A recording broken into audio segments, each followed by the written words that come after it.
السلام علیکم. د خیبر پښتونخوا چې کم تبه مخکې صوبه سرحد وي د هغې د ټولو نه زوړ او غټ هسپتال لیډي ریډینګ هسپتال دی. نن درته د لیډي ریډینګ هسپتال تاریخ وایم چې لیډي ریډینګ هسپتال ته لیډي ریډینګ هسپتال ولې وی او دا په کم سن کې جوړ شوی دی.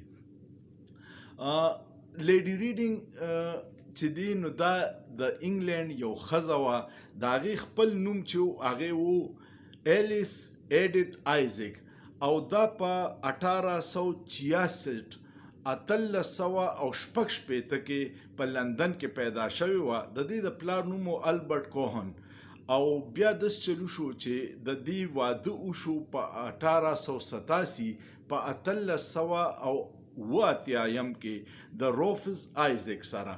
هغه بیرسټر په انګلند کې او بیا هغه د برطانیې د طرفه د برصغیر وایسرای مقرر شو. وایسرای به داسې و لکه بادشاه، د هغه حکم به اتارټي وه او انګریزان به وقتاً فوقتاً 4 کالو 6 کالو له دلته ایز وایسرای را لیږل. هغه ته چې دا پوسټ ملکه برطانیه آفر کو نو هغه اول انکار په دیو کو چې د د ښځه چې وه د لیډي ریډینګ د کینسر مریضه وه، خو د چې د ښځې سره ډسکس کړه نو هغه ورته وی چې نه زوبه چې ملکې دله دومره اعزاز درکړی چې تا وایسرای کوي نو زه د سره ځم. دوی د 1921 نه 1921 نه د 1926 پورې 1926 پورې د برطانیې د طرفه د برصغیر وایسرای او د برصغیر چې هغې کې د پاکستان، بنګلادیش او د انډیا او دا ټول ملکونه شامل وو. ډېر لوی علاقه وه. هغوی چې دلته راله نو هغه به ګرځېده. د دې بیمارۍ سره سره هغې ته دا احساس و چې زه په خپله بیماره یم. نو د برصغیر د ښځو د صحت سهولتونه ډېر کم وو، د ماشومانو دپاره ډېر کم وو. نو هغه چې څنګه دلته راله نو هغې بیا یو 2 رفاهي ادارې جوړې کړې. یوې په 1921 کې 1921 کې ویمن آف انډیا فنډ جوړ کړو، وومن آف انډیا فنډ، او دویمې په 1923 کې په 1930 کې بیبي ویک قایم کو. دا 2 فنډونه قایم کړل چې دې کې به دوی د رفاهي کارونه کول او د خلکو دپاره به د صحت سهولتونو کوششونه کول. دا راغلی وه یو پیره پیښور ته د خپل خاوند سره او په قلعه بالاحصار کې د دوی دیره و.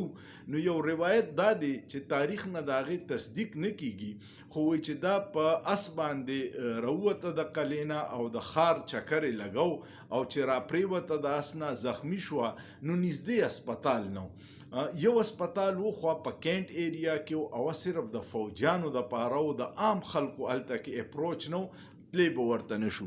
نو دوی بیا فیصله وکړه چې دلته یو هسپتال جوړیو او دا کم ځای چې اوس هسپتال دی دا چې و نو پیښور خو ډېر زوړ د صدیانو نه د کاروبار مرکز دی. دلته کې سیکانو وخت تیر کړی، انګریزانو تیر کړی، ډېر باچایانې پې تېرې شوي او دلته به قافلې راتلې په اوښانو او په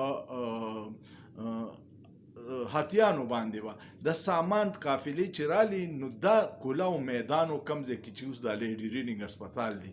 او د دې ځای انتخاب یې وله په دې وکړو چې یو طرف ته کیسه خواني ده او خیبر بازار دی او دا ټول ځایونه دي. نو په دې میدان کې به هغه اوښان او هاتیان ولاړو، خلکو به خپل سامان کوز کو، دلته به یې آرام کو.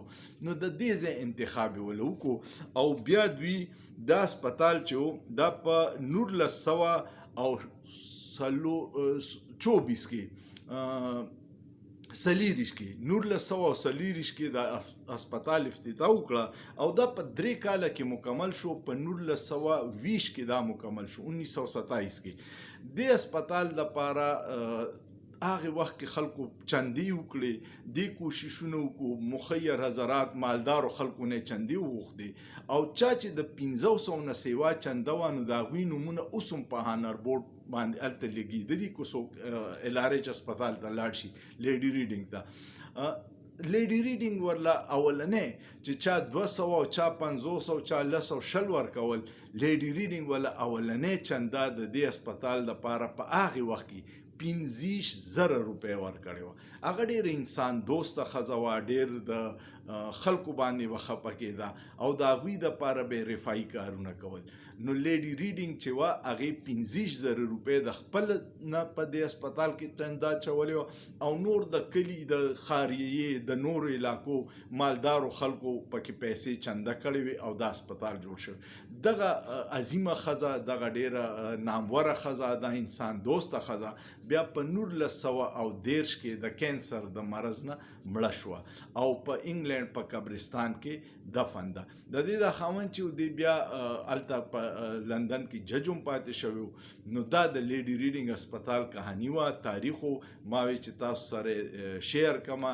ډېرو خلک به ورته ورغلي، هر سړی ورته په ژوند کې ورغلي، نوم به یې اورېدلي، خو دا به ورته پته نه وه چې دا چا جوړ کړی او لیډي ریډینګ څوک وه. امید لرم ستاسو به ویډیو خوښه شوي. کو ویډیو مو خوښه شوه نو کمنټ پیو کې، لایک ورکې، شیر یې کې او زما یوټیوب چینل انیس خان آفیشل سبسکرایب کې او سوچ پیو کې. په سوچ کې څه ګناه نشته.